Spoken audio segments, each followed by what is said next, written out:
Hola Fernando, estoy muy emocionado de platicar contigo. Bienvenido a Levantando Podcast. Gracias por la invitación, Fran. Un gusto estar acá y estoy con buena vibra a ver qué sale de esta plática. Con todo, siempre me gusta empezar con un poco de contexto. Estuviste en Orange, BBVA, fundas una empresa de videojuegos, luego en banca corporativa, Invercorp, para después lanzar Invariantes Fund. ¿Nos puedes platicar cómo nace este fondo de Venture Capital? Sí, estaba por todos lados, pero al fin encontré el nicho que me apasiona y ya le he dedicado mi vida tiempo completo desde el 2015.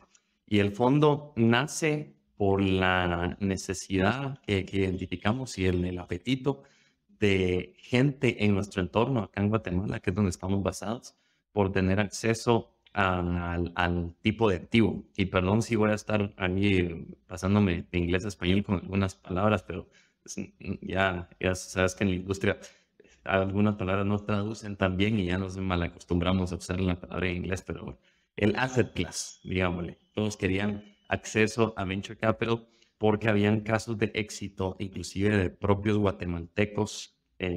Caso más obvio, Luis Bonan, guatemalteco fundador de Duolingo, que ahora cotiza en bolsa, y captura la imaginación tanto de founders como de inversores. Y el inversor preguntándose cómo puedo capturar el próximo Luis Bonan, y founders diciendo, bueno, es posible que un guatemalteco, aunque esto pues lo logró fuera, no lo logró desde Guatemala, empiece una empresa y logre llevarla a un éxito masivo. Entonces, en aquel entonces yo trabajaba en un multifamily office y nos tocaba mucho la puerta, ambos, tanto founders buscando financiamiento porque no había un fondo estructurado en el país como inversores buscando acceso al tipo de activo para complementar sus respectivos portafolios. Y dijimos, bueno, apalanquémonos sobre lo que hemos hecho por varios años en Family Office, que administrando un portafolio de múltiples tipos de activos, desde acciones a bonos, a renta fija,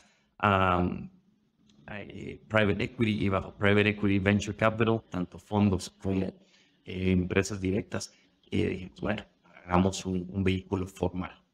Y el chispazo final que nos dio forma fue que nos aliamos. El dueño de este multifamily office que te digo, que es mi socio, y dos personas más que dirigían, una de ellas dirigía la Universidad Francisco Marroquín, una universidad guatemalteca anclada sobre los principios de economía austriaca, que es una cosa rara para el mundo, más aún para Latinoamérica, que ahora está altamente sesgada hacia el otro lado de ese péndulo y la izquierda.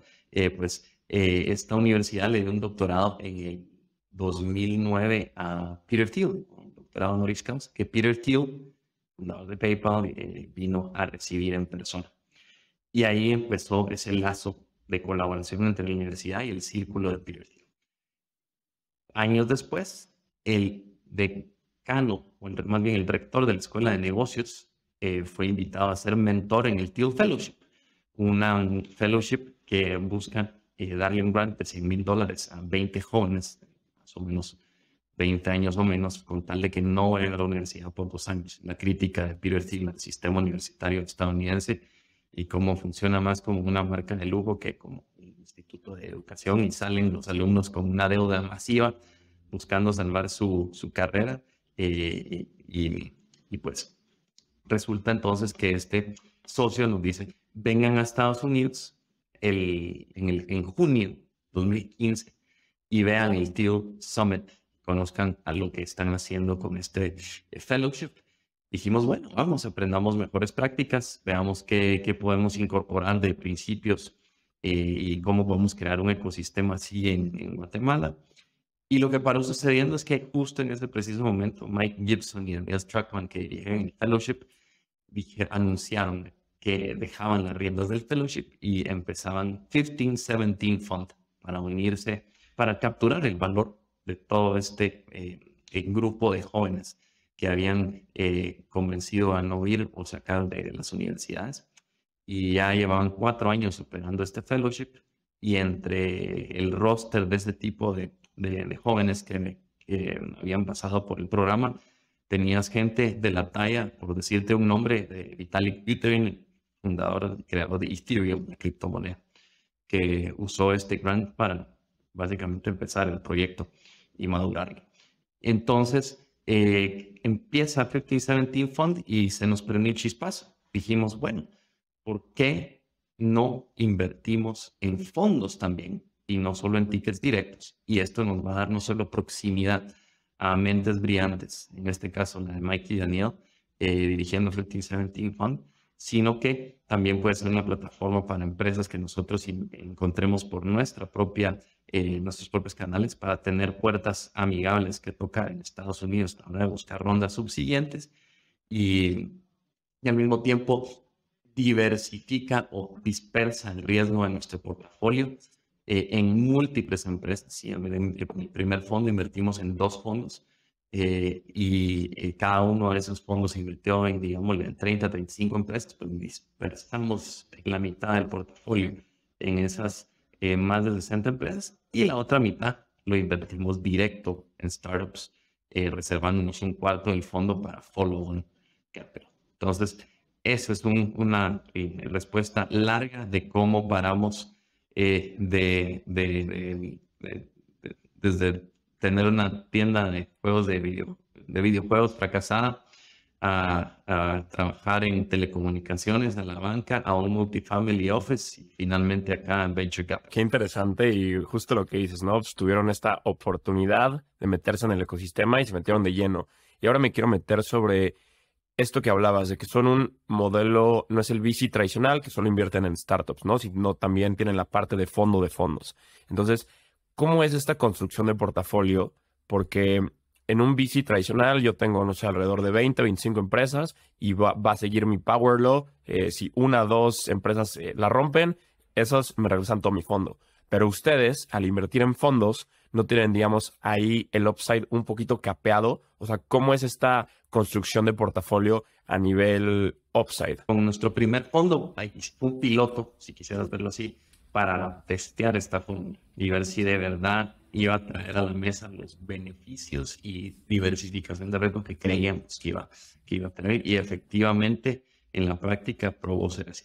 Como construimos el portafolio y pues haciendo memoria a aquel entonces, pues fuimos el primer fondo de Venture Capital de Guatemala y seguimos siendo hasta más o menos el 2019 otro fondo, pero por varios años fuimos el único. Y la construcción del portafolio es, si quisieras verlo como un pie, 50% va destinado a otros fondos y esa parte de la ecuación la armamos seleccionando cuidadosamente emerging managers exclusivamente. Son managers pequeños, todos invirtiendo en early stage software companies o hardware con un play de software.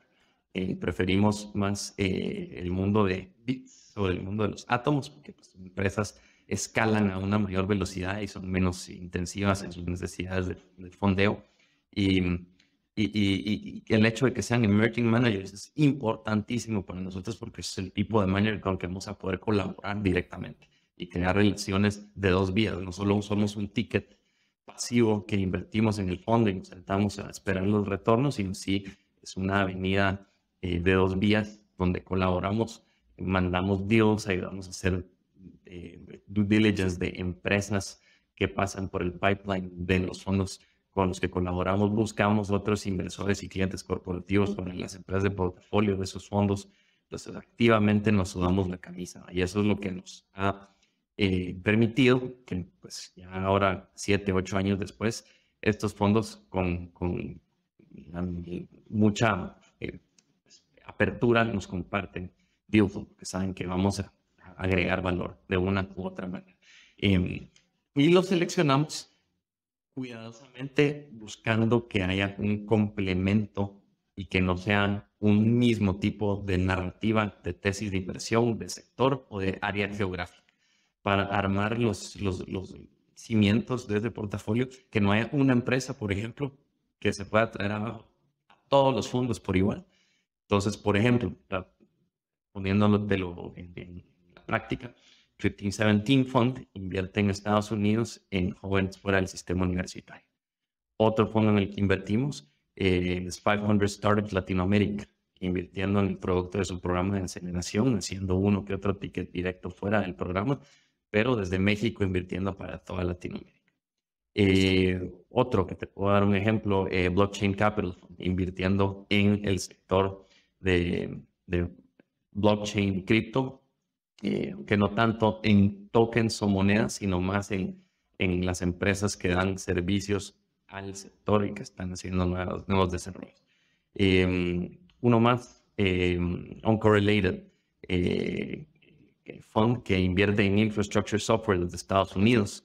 Y para no cansarte, Hustle Fund, que desde Estados Unidos también invierte en la velocidad de ejecución, haciendo alrededor de 125, 150 tickets iniciales, miden execution speed por 3 meses y van graduando posiciones que sí cumplen con la velocidad de ejecución en crecimiento de ventas, reducción de churn y otras métricas, los gradúan a una posición hedge y últimamente a una posición core.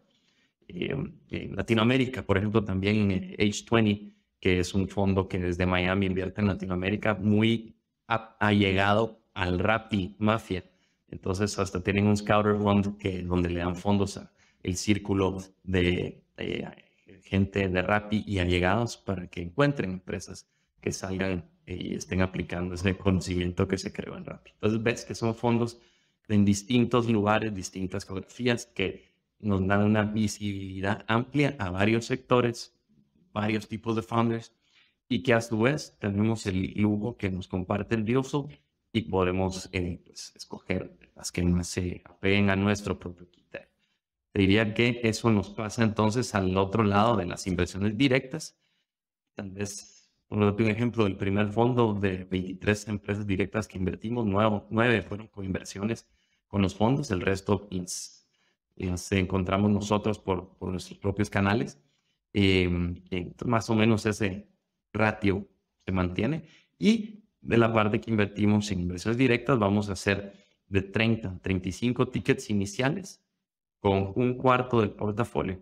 Y el último cuarto del portafolio lo reservamos para follow-ons, para las mejores 5 a 6 de esas 30 a 35 tickets iniciales que hacemos. Y así es como armamos la parte de los fondos y la parte de los direct tickets. Y ahorita estamos empezando a hacer el deployment de tickets iniciales ya en nuestro tercer vintage, que estamos próximos a hacer un final close. Sobre estos mismos fondos que ustedes invierten, también me puse a investigar ahí el portafolio. Tienen también a Nazca, Base 10, entre otros. Sí.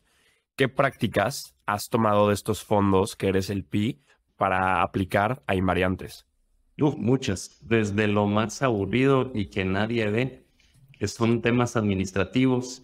La gente, peor con estos videos que han sacado ahora de A Day in the Life of, pues creen que es una vida glamurosa, pero no, la mitad o más de la mitad del tiempo te la pasas solucionando temas administrativos como hablar con los auditores y contratar un primer fondo. Fuimos nosotros mismos nuestro fund administrator.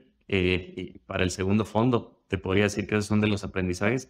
Ya del segundo fondo en adelante hicimos un outsourcing de fund administration y contabilidad a Carta, que es una plataforma que te maneja todo eso y que además maneja la interacción entre tus LPs y tú como fund manager para hacer los llamados de capital, llevar un control y calcular los valores de las posiciones en el portafolio y demás.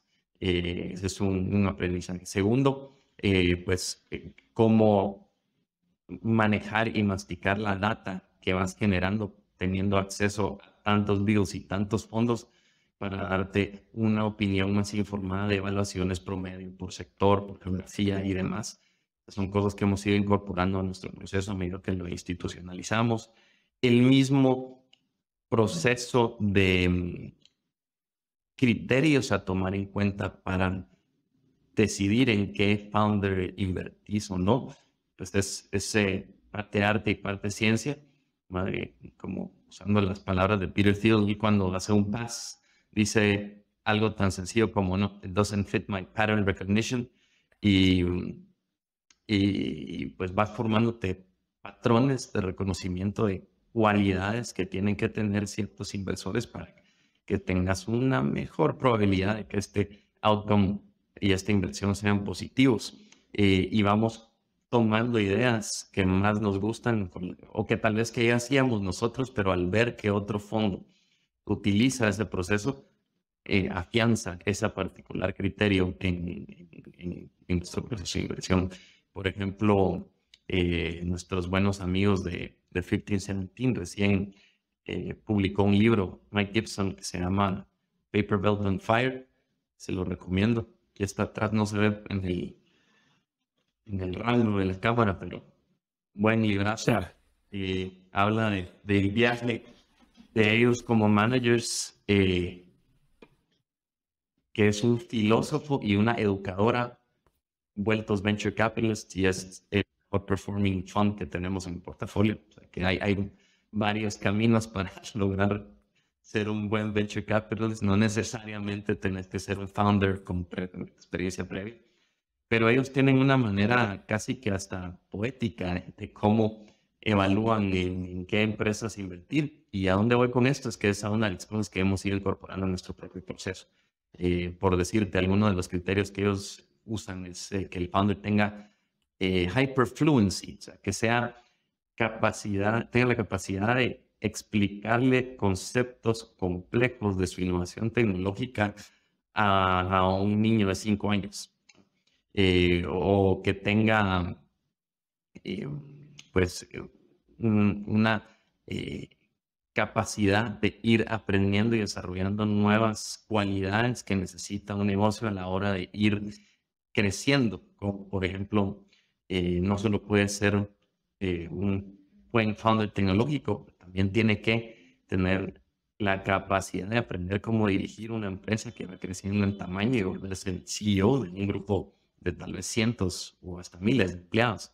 Y una última, pues que tenga inteligencia o profundidad emocional, porque pues al final el founder tiene que saber cómo tejer una historia en la cual logre motivar a la gente, convencerlas para que vengan a trabajar para él y contratación, convencer a clientes y hasta convencer a inversores. Entonces, tiene que tener una inteligencia social, si quisieras verlo así, y son conceptos que vas identificando, que tal vez no los puedes cuantificar en un slide de métricas, pero que vas viendo a la hora de tener conversaciones con miles de founders. Claro, y sobre estas mismas cualidades, ¿crees que aplican lo mismo para founders como para fund managers? O sea, tú cuando haces el assessment para invertir en fund managers, ¿crees que tienen que ser las mismas cualidades de un founder o tienen que cambiar ligeramente? Buena pregunta. Para escoger fondos, tal vez tengo la ventaja o tuvimos la ventaja de que la trayectoria el family office nos llevó a invertir, te diría yo, en fondos de private equity y venture capital desde el 2000 más o menos 11, 10 a la fecha, te debería decir más de 60 fondos, y hicimos screening de tal vez 30, 40 fondos al año, todos los años. Entonces, de tantas pláticas con tantos founders y con el beneficio de verlo todo hacia atrás, en qué fondo invertiste, en qué momento y por qué, y cuál ha sido el resultado ahora 5 o 6 años que estás en un periodo de cosecha, te vas formando tus propios criterios. Pero te diría, va desde la decisión de invertir en 1517, que era un fondo que venía de un lugar atípico, como te comento, un filósofo y una maestra invirtiendo en jóvenes fuera del sistema universitario. Cualquiera te hubiera dicho qué loco, pero el haber podido ir y pasar casi media semana con ellos en ese summit, ver cómo interactuaban con los founders, qué opinión tenían los founders de ellos, qué opinión tenían algunos otros inversores que ya estaban en aquel momento formando parte de la base de inversores del fondo, qué acceso a deal flow tenían, qué preguntas y cómo analizaban y qué procesos tenían para ver el founder, nos convenció que era algo que queríamos apostar. Otro criterio en otros casos es el track record. Y te comento, Uncorrelated es un fondo de salir de Spande que no solo es un tipo brillante, sino que tenía un track record genial. ¿Va? Por 7 años había dirigido Bain Capital Ventures y su retorno en ese tiempo había sido norte de 5 veces el capital invertido. Entonces, este tipo año con año ha logrado producir resultados, algo tiene y vas integrándolo a tu proceso de selección. Después, de nuevo, regresando a las cosas administrativas, tienen estados financieros auditados o no, que es otro de los aprendizajes que hemos tenido, que le agrega un grado de institucionalización a los procesos de un fondo y, y nos ha pasado que fondos que no lo tenían, algunas, más que nada una inversión, pues tal vez no tenían los mejores procesos internos y controles puestos ahí, ¿va? Entonces, por darte un par de ejemplos, ¿no? Track record, que tenga esa chispa y acceso a deal flow distinto de cualquier otro fondo o en un nicho específico, que lo conozca y que tengan buenos procesos y buen equipo. Totalmente. Hay muchísimos factores que influyen en que un fund manager sea bueno y justo también lo que mencionabas, ¿no? No hay un solo camino. O sea, hablabas de este filósofo, igual a todos mis invitados, viendo su background, nadie viene del mismo camino, ¿no? No es el típico, sí, tienes lo más común que es este MBA o ex consulting, ex IB, pero muchísimos vienen de trabajar en otras empresas, de fundar sus propias empresas. Entonces, no creo que hay solo un camino para llegar a Venture Capital, ¿no? Y es algo que estamos viendo mucho en industria, porque estos fund managers que hoy están en la TAM, pues ellos no trabajaron como interns, como analistas, como asociados en fondos de VC, porque el asset class no existía en Latinoamérica. Y hoy, pues, ya está cambiando esa industria y hay mucha gente trabajando en estos fondos que eventualmente va a lanzar sus fondos, ¿no? Entonces, es una dinámica muy, muy interesante. Y ahora, Fernando, sobre las inversiones de invariantes, ustedes invierten tanto en Estados Unidos como en Latinoamérica. ¿Cambia tu manera de analizar una startup si esta está operando en Estados Unidos o en la TAM? Correcto. Hay varios factores que distintos analizaron. Por ejemplo, y el más obvio, la evaluación. Usualmente, la evaluación es una versión tropicalizada de una evaluación de una serie similar, de una empresa similar en Estados Unidos. Puede restar desde 25 a 40% a una evaluación en una ronda semilla a serie A en Latinoamérica que la que pagarías en Estados Unidos. Otra cosa que tal vez es un poquito más difícil en Latinoamérica y entonces tenés que incorporar otros procesos es, y de nuevo, perdón por usar el inglés, pero es un vetted network of trust. En Estados Unidos es más fácil tener acceso a una red de contactos en cuyo juicio confías a la hora de analizar o hacer un due diligence de un founder, que te digan, sí, yo lo conozco por tal y tal y tal y tal persona y he visto cómo ha ejecutado este y otro proceso con anterioridad o ha trabajado en tal y tal empresa y vas complementando tu juicio del startup con la opinión de gente de tu red de contactos de confianza que puede darte un juicio del carácter de este founder. En Latinoamérica es un poco más difícil, a veces gente que no ha tenido un proyecto anterior o a veces la gente en la industria en Latinoamérica es un poco más cerrada y no está tan abierta a compartir opiniones entonces pues tenés que incorporar ahí. Pero también otra cosa en Latinoamérica, hay la data no está muy accesible. En Estados Unidos quieres empezar una empresa en tal sector y sabes que estas son las métricas y patrones de consumo y la segmentación de mercado. En Latinoamérica tenés que una intuición de qué tamaño puede tener X o Y mercado y las preferencias de de los consumidores. Entonces, pues vas ajustando tu decisión, complementando factores. Otra cosa en Estados Unidos que sí puedes tener una idea clara quién va a estar río, ¿cómo se pasos después del río, con capacidad de financiar esta empresa en sus series B o C. Latinoamérica hay un cierto hoyo ahí por llenar a la hora de llegar a esas etapas. Entonces, vas tomando esos criterios con más peso para empresas en Latinoamérica que otras en Estados Unidos, donde la respuesta es más clara. Luminar, una empresa muy exitosa de su portafolio, tuvo su exit, está operando en Estados Unidos. O sea, esta salida fue en el mercado de Estados Unidos. ¿Qué opinas sobre las salidas en el mercado de LATAM? Sí, es complicado. Y te digo, es parte de la razón. Justo hace poco estábamos en LinkedIn, postearon inversores más activos en Centroamérica. Y se pasó la conversación en el thread del post de que les apuesto que esta gente no invierte en Centroamérica.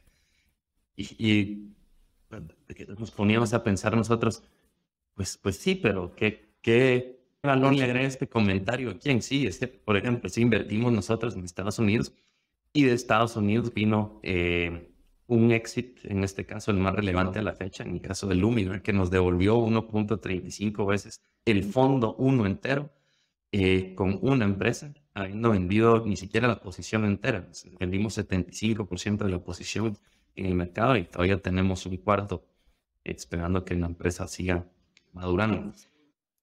Entonces, esto para empresas en Latinoamérica es mucho más complicado, que no hay mercados bursátiles.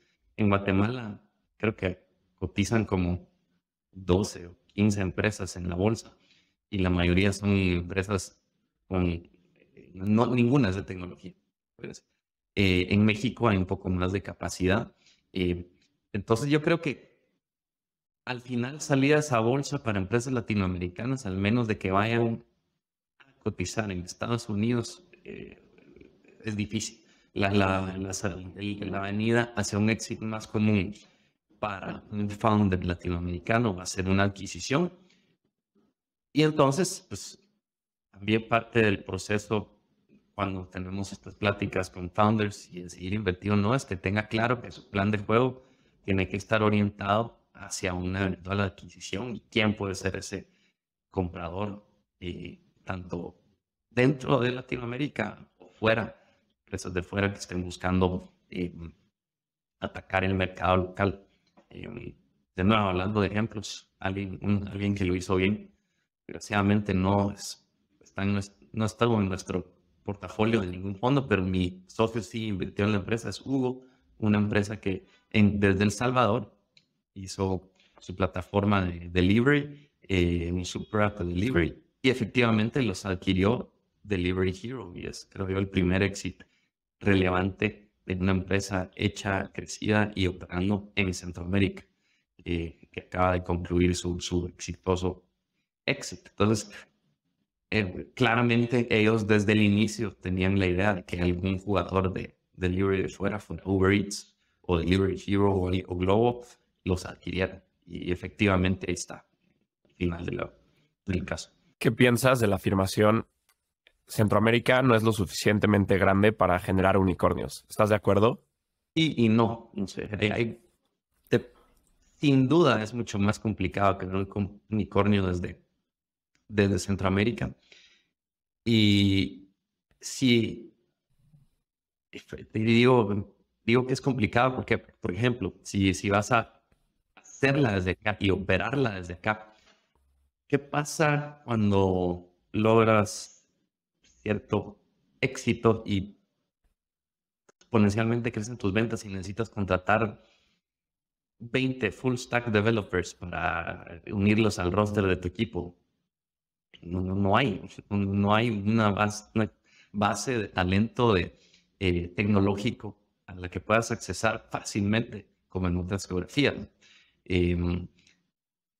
Pero viéndolo desde el punto de vista de mercado, si es suficiente, pienso que sí es suficiente si se piensa en Centroamérica como un área, no país por país, que es tal vez algo con lo que más nos topábamos en nuestros primeros años, ¿no? En 2015, 2016, cuando venían a fichar empresas. Muchas veces era, por darte un ejemplo, tal vez ridículo, pero quiero ser el Expedia de Guatemala. Entonces, inmediatamente estás tratando de incorporar una idea que sí sirve en un mercado masivo, pero que lo traes a una geografía local y no puede que sea un buen negocio, pero no va a ser una inversión que tenga la capacidad de regresar un fondo entero en un lapso de 8 años, que es la vida legal del fondo de VC.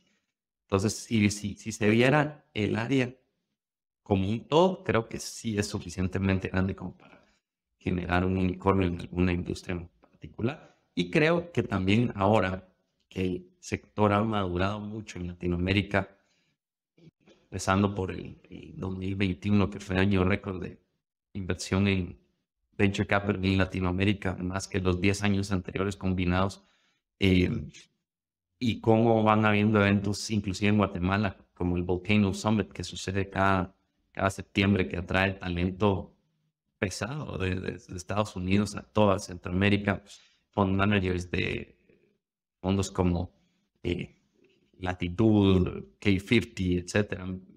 Vinieron también el año pasado al evento de Forbes.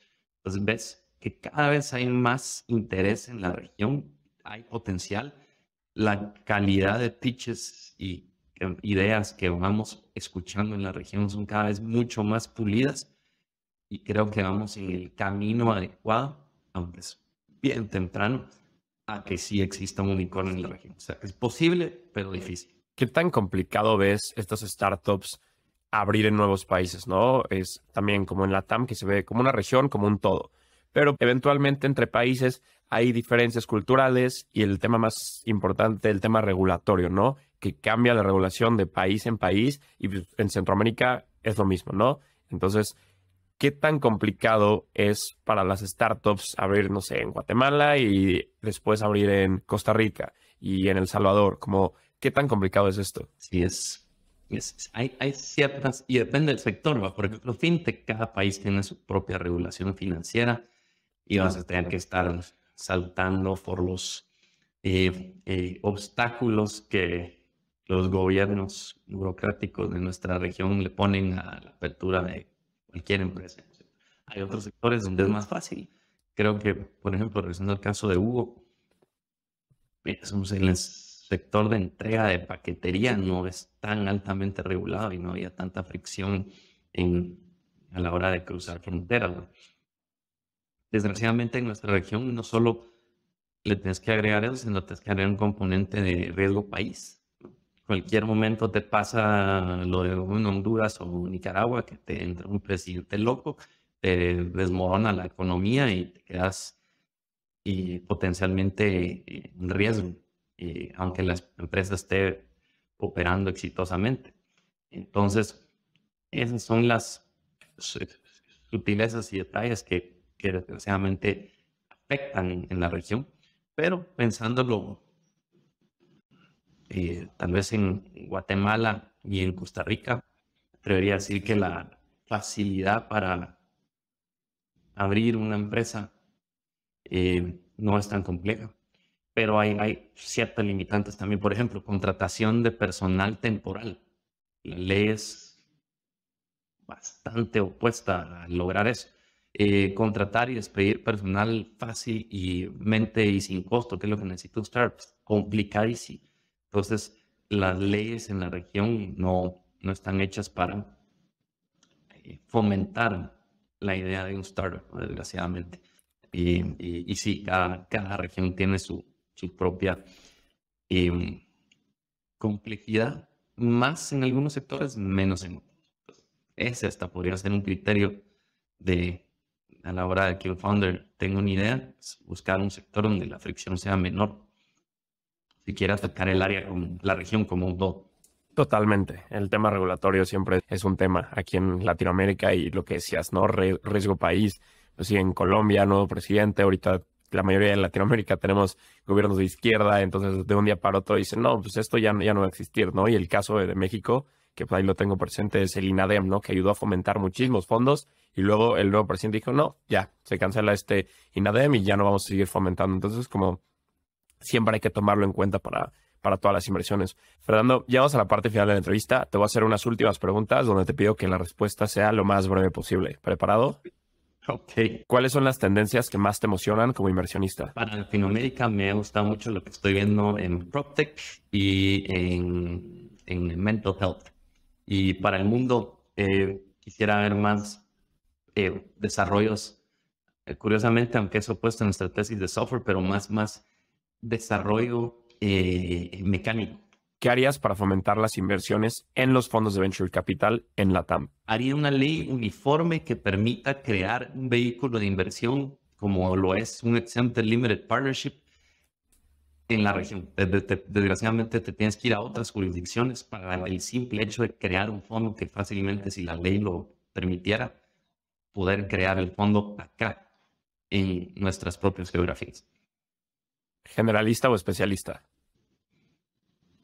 Generalista, que eso es lo que hacemos nosotros. ¿Qué consejo le darías a un first-time fund manager? Hablar con la mayor cantidad de managers que vayan por su segundo o tercer vintage y tomar mejores aprendizajes, una lista de libros que leer, qué proveedores de servicios utilizan para contabilidad, etcétera, etcétera, para facilitarte lo que erróneamente nosotros tenemos que aprender por las malas en nuestro fondo 1.